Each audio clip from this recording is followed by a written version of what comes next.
Olá! Hoje a gente vai fazer um mergulho profundo num texto que é, assim, um verdadeiro clássico, né? Um clássico absoluto, daqueles que formaram o Brasil. Exato. Todo mundo já ouviu falar, mas talvez nem todo mundo tenha parado para destrinchar mesmo.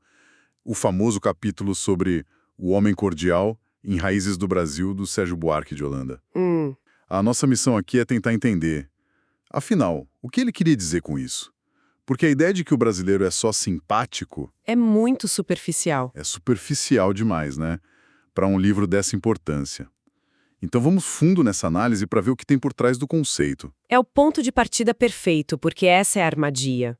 Holanda não estava escrevendo um guia sobre a simpatia brasileira. certo? Ele estava propondo uma chave de leitura para o país. E essa chave está num conflito que, para ele, é a base de tudo. A briga constante entre dois mundos. Que mundos seriam esses? De um lado, o mundo privado, o da família, dos afetos, onde tudo é pessoal. Do outro, o mundo público, o do Estado, da lei, que deveria ser impessoal, E o homem cordial nasce aí? justamente no meio dessa tensão. Ok, vamos por partes para a gente entender essa ideia. Para ilustrar essa briga entre público e privado, ele usa uma imagem que vem, nossa, lá da Grécia Antiga. E que é incrivelmente poderosa. O mito de Antígona e Creonte. Uma imagem perfeita. Pensa na cena. Creonte é o rei, ele é o Estado. Ele decreta que o corpo de um traidor não pode ser enterrado. É a lei. Fria e impessoal. Só que o traidor era irmão da Antígona. Exato. E para ela, a lei do Estado não importa. O que vale é a lei do sangue, o dever da família. Ela desafia o rei para enterrar o irmão. Tem até uma citação que ele usa que é muito forte, né? Do Creonte. Sim. E todo aquele que acima da pátria coloca seu amigo, eu o terei por nulo. Uau. Ou seja, no espaço público, amizade e família não contam? Não deveriam contar. É uma oposição brutal. Ou você é leal à família, ou é leal ao Estado. E o que o Sérgio Buarque argumenta é que o cidadão de verdade, aquele que segue a lei, que paga imposto, só existe quando ele consegue romper com essa lógica só da família. É isso. É exatamente esse o ponto. Para ele, não tem uma transição suave da família para o Estado. Existe uma ruptura, Uma quebra? uma quebra.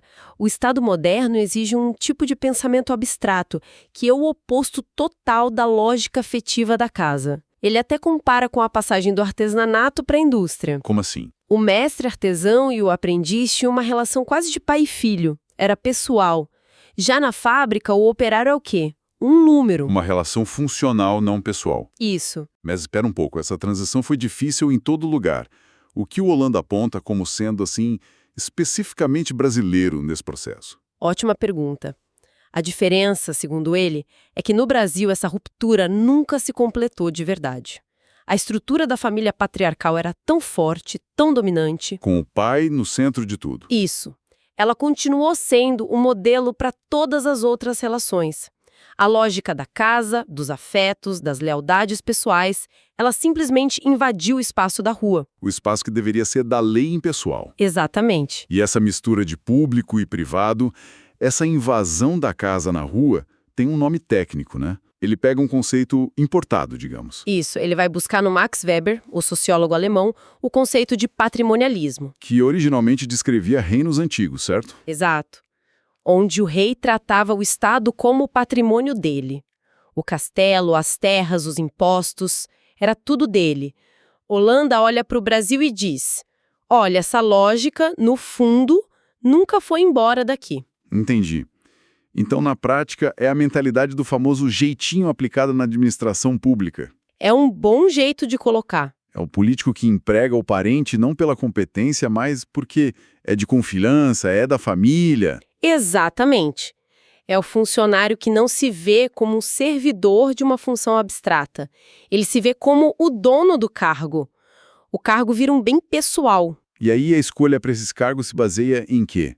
na confiança pessoal, na amizade, no compadrio.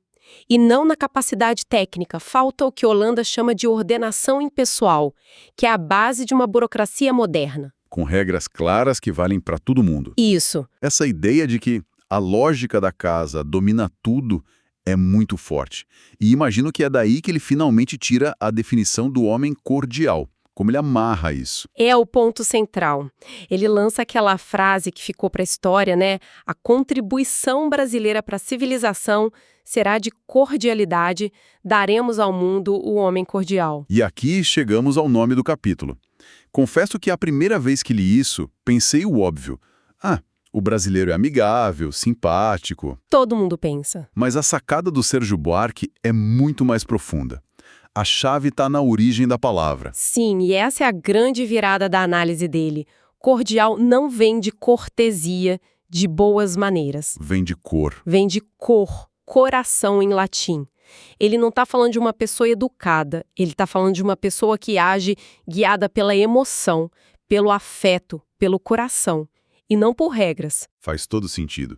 Ele até faz uma distinção clara entre cordialidade e civilidade. Exato. A civilidade, a polidez, é um esforço. É tipo uma máscara social que a gente usa para conviver. Uma defesa, né? Uma defesa.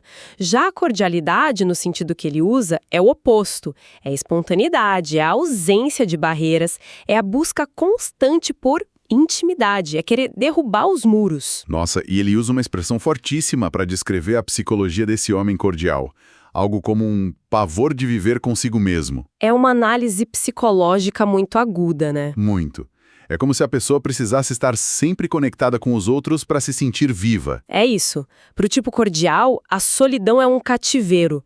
A vida social não é um peso, é uma libertação.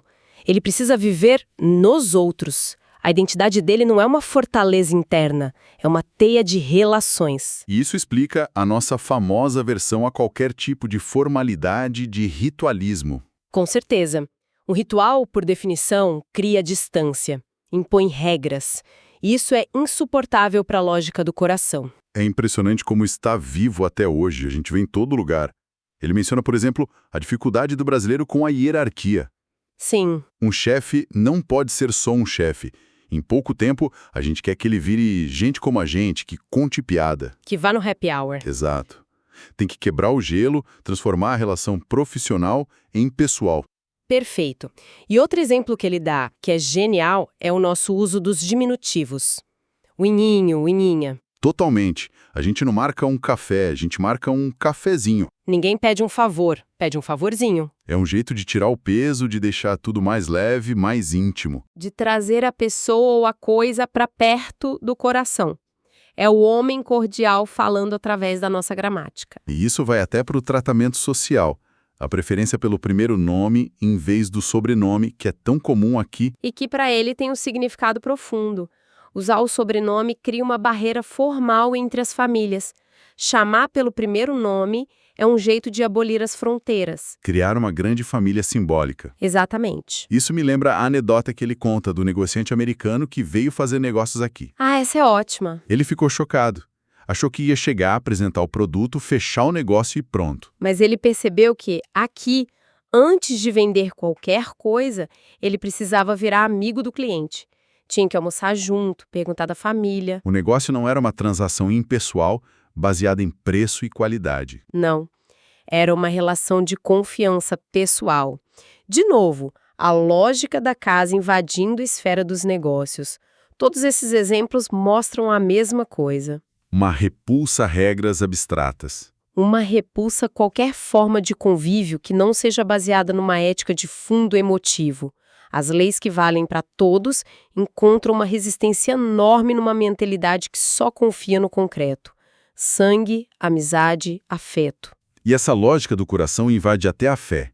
De novo, a mesma história. A regra impessoal do ritual sendo derrotada pela necessidade do afeto. É o mesmo conflito de Antígona e Creonte, só que dentro da igreja. Perfeita colocação. Holanda descreve um catolicismo brasileiro que reflete essa cordialidade. Ele fala do tratamento íntimo quase de igual para igual que se dá aos santos. Como a popularidade de Santa Teresinha. Exato. Viria de um culto mais amável e quase fraterno, sem a distância e a solenidade de outros santos. E tem aquela história maravilhosa, quase folclórica, do Cristo que desce do altar para sambar com o povo em Pirapora. É a imagem definitiva disso, né? É a imagem definitiva. Não há reverência, há festa, há proximidade. Sem barreiras entre o sagrado e o profano. Sim, mas a análise dele sobre isso é bem crítica.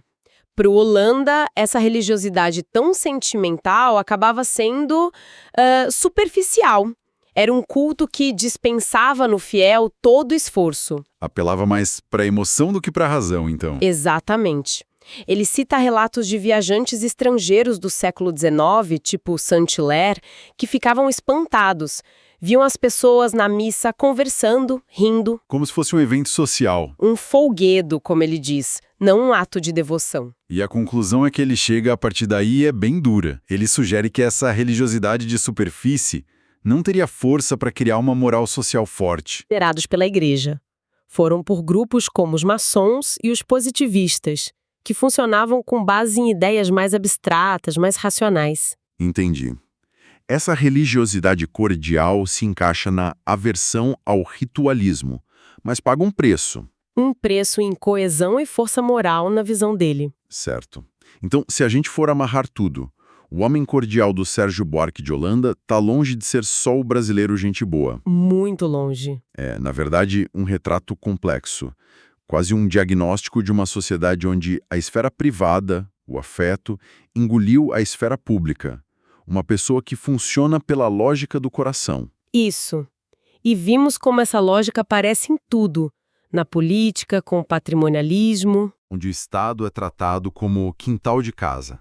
Nos costumes do dia a dia, com aversão a formalidades, a busca por intimidade. E até na religião, com um culto que valoriza mais a proximidade do que o rigor. É uma análise que conecta o micro, o cafezinho, com o macro, a nossa dificuldade de construir um Estado impessoal. É fascinante como um texto de 1936 continua a provocar tanto, a parecer tão atual. Isso leva a gente, talvez, a uma última reflexão. Sim.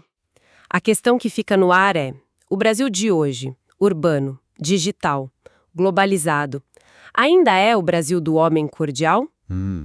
O que aconteceu com essa característica no mundo de telas, de polarização, de bolhas?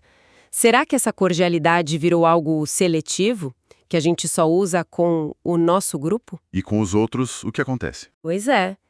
E tratamos os outros com uma hostilidade total, ou virou algo performático para a rede social, a nossa antiga aversão às regras impessoais ainda nos define. Ou será que, depois de tantas décadas, a gente está finalmente começando a aprender a difícil e talvez necessária lição de Creonte? Fica a pergunta.